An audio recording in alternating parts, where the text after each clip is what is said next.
America is facing a ketchup shortage. Have you noticed this one? Yeah, they say restaurant owners are having to hunt high and low for those single-use packets.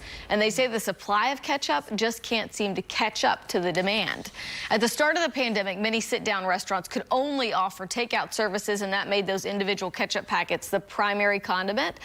Well, some managers are pouring out bulk ketchup into individual cups and hitting the aisles of Costco for substitutes right now. Substitutes, well, you got to watch, though. You know, if you got the Heinz or something good, you don't want to substitute with something not so good. Member's Mark. There you go. Ketchup. We should do a taste test, right? There you go. Great, I'm in.